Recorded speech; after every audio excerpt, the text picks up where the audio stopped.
pessoal, bom dia. Seguindo as adaptações, né, em diferentes lugares aí, mas onde tem um espaço possível para a gente estar gravando aí as nossas aulas, né. Hoje fiquei um pouco mais restrita aí, sem espaço bacana. Eu gosto do meu fundo azul do integral, mas hoje não foi possível fazer naquele espaço, tá? Aí a prof tá adaptando aqui num dos quartos da minha casa. Beleza?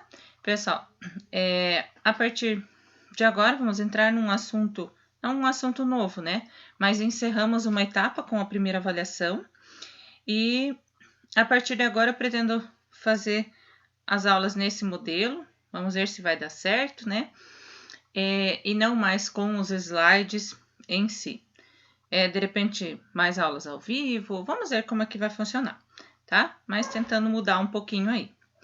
E para esse novo estilo, essa nova forma aí, eu quero que vocês estejam aí com o seu livro em mãos, assim como a prof tá aqui, né?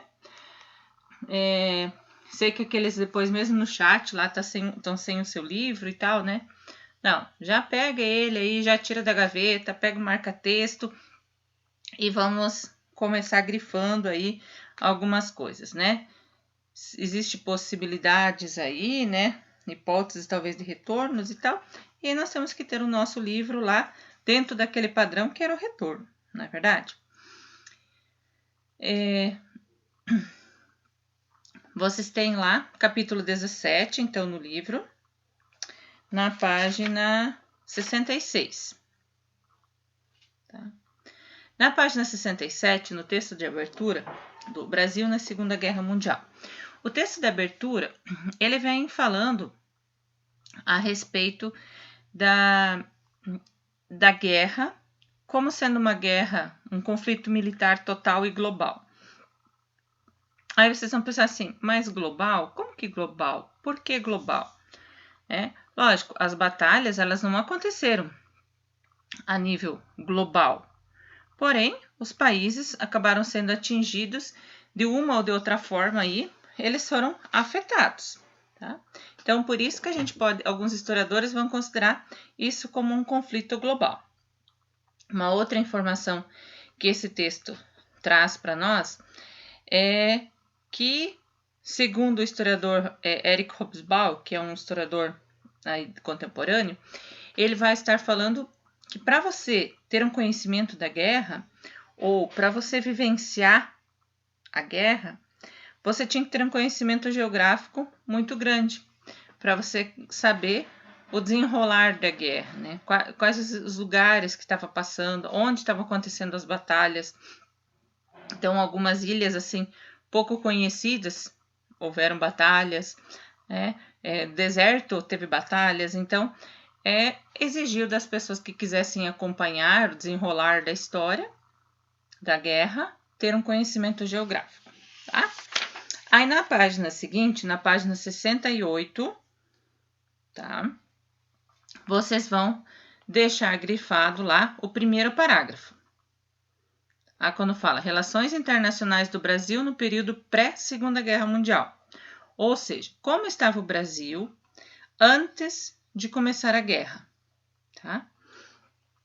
Nesse primeiro parágrafo, vai estar falando sobre como estava, né?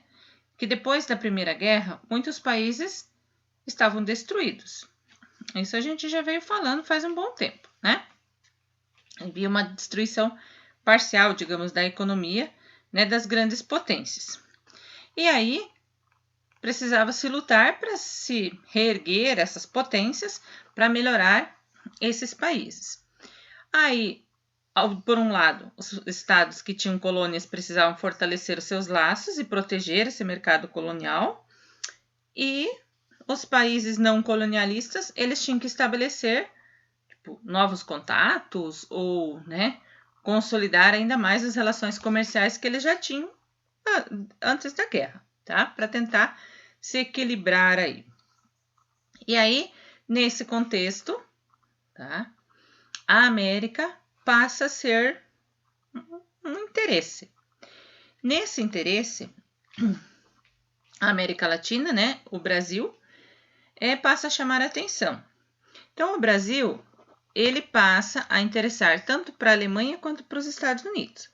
Para a Alemanha, ela estava tentando se reestruturar, né? Ela está tentando ampliar o seu arsenal de armas que ela tinha, né, perdido, digamos assim, né? Que ela perdeu lá com o Tratado de Versalhes. Então, ela precisava de ampliar a sua estrutura armamentista, digamos assim. E no Brasil, ela tinha muitos imigrantes alemães. E aí ela via com certo interesse o Brasil, sem contar que existiria matéria-prima para eles. Os Estados Unidos, eles vão aumentar a sua influência no Brasil, o quê? Para evitar, né, a ameaça nazista ou comunista que pudesse tomar conta do Brasil. Então, eles também não querem perder isso. E aí, o curioso que se tem é o quê? Que Vargas, que era presidente na época, ele tem um Estado totalitário. Ele tem características muito mais próximas ao nazismo do que ao... Não, desculpa. Ele está muito mais... A forma de governo dele está muito mais parecido com a Alemanha. Mas o que ele faz? Ele vai se aliar conforme interesses. Então, ele não está nessa história de ideologia. Para ele, né, ideologia que ele vai estar pensando no interesse econômico do país. Então, para isso, ele vai se aliar a quem for mais conveniente para ele, independente dele ter um governo totalitário, com características parecidas com os alemães. Aí, como os Estados Unidos percebe que, né, essas ideologias aí tão de boa, ele vai conseguir ou vai, né, digamos assim, acabar se infiltrando cada vez mais no Brasil. A prof falou para vocês grifarem o primeiro parágrafo, o terceiro e quarto, quando está falando sobre os interesses da Alemanha e os interesses dos Estados Unidos. Aí, se vocês observarem a tabela que tem lá, sobre as importações e exportações, vocês vão perceber lá nitidamente que em 1934 tinha lá 23,7% de importação dos Estados Unidos. Em 1941, 60,3%. Ou seja, tinha muito mais em relação à Alemanha, que era 14% e foi para 1,8%. As exportações para os Estados Unidos em 34, 39,1%. Para a Alemanha, 13,1%. Em 1941, 57% para os Estados Unidos e 1,2% para a Alemanha. Ou seja, né, a tendência estava sendo muito mais aí Estados Unidos do que a própria Alemanha. Aí, em relação aos exercícios, lá o exercício 1 e 2, no exercício 1, ele vai estar solicitando o quê? Do ponto de vista econômico, né? Porque a Alemanha era importante, porque o Brasil era importante para a Alemanha e para os Estados Unidos. Então, falou para vocês qual era o interesse dos dois países e falei para vocês grifarem o terceiro e quarto parágrafo lá da página 68. Ali que vocês vão encontrar a resposta para essa questão. Na segunda questão, vai estar falando sobre as tabelas. A prof falou para vocês, né? Que está lá na página 68, aqui no finalzinho da 68, tá? E aqui em cima na 69, tá? Essas são as duas tabelas que você vai comparar para fazer o exercício da página 70, que diz: as tabelas apresentadas evidenciam que tipo de comportamento do Brasil ao estabelecer trocas comerciais com os outros países. Justifique sua resposta. Então, o que estava acontecendo para ele, né, puxar mais para os Estados Unidos, como a prof falou da comparação para vocês, tá? Aí, na sequência, vocês têm lá a política autoritária do Estado Novo. Tá? Nessa política autoritária, então, como foram crescendo o Estado Novo no Brasil não tinha muito espaço para políticas diferentes, a não ser aquelas que fossem do interesse, né, de Vargas.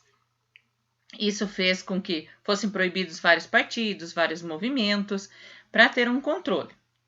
E aí, em 1938, com o crescimento do número de imigrantes que chegavam ao Brasil, fugindo de perseguições políticas da Europa e da Ásia, Vargas proibiu que os estrangeiros exercessem atividades políticas no Brasil. Tá? Uma forma de controlar então, o totalitarismo aí do governo, né? Característica da Alemanha nazista.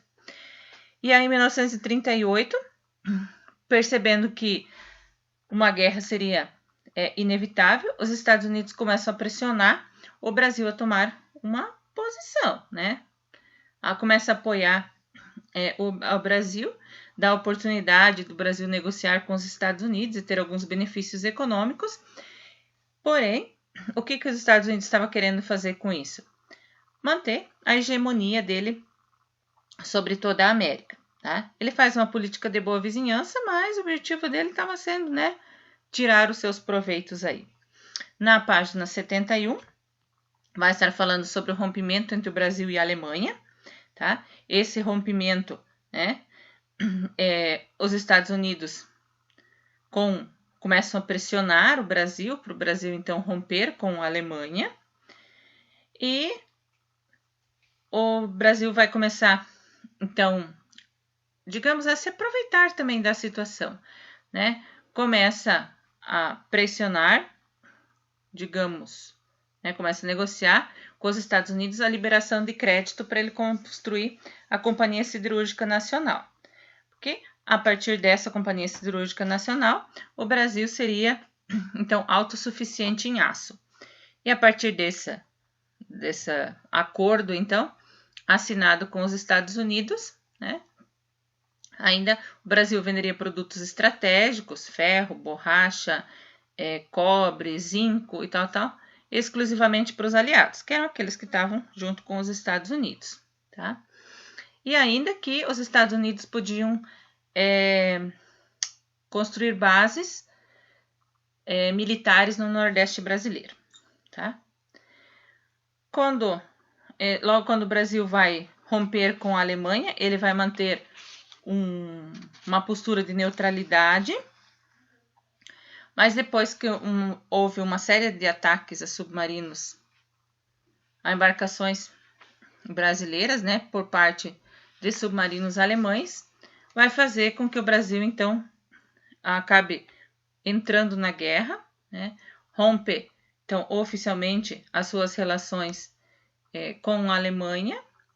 Essa aproximação, né, vai do Brasil com os Estados Unidos, então, não deixa ele livre de ataques, porque, digamos, ele é neutro, ele não está nem de um lado nem do outro, mas a Alemanha também não era boba, né? Se ele estava ajudando, estava tendo parceria com os Estados Unidos, significava que ele tinha tomado um partido, ele só não tinha se posicionado quanto a isso, tá? E aí, o Brasil acaba, então, entrando para a guerra, tá? Depois de sofrer mais ataques, então, e tal, ele acaba mandando, em 1944, a Força Expedicionária Brasileira, a FEB, tá? Por batalhas na Itália. E, do total de 454 soldados, morreram em ação e outros 2.000 em decorrência dos ferimentos. Tá? A FEB era o quê? O pessoal dizia, né? Vocês têm lá o desenho, né? A cobra vai fumar, né? Que seria mais fácil uma cobra fumar do que o Brasil enviar suas tropas para a guerra. E aí, para surpresa, né? O Brasil acabou participando, tá? E o exercício 3, que vocês também fazem para a atividade de hoje, vai estar relacionada sobre como foi a participação na Primeira e na Segunda Guerra. Ok, pessoal? Até daqui a pouco no nosso chat. Tchau!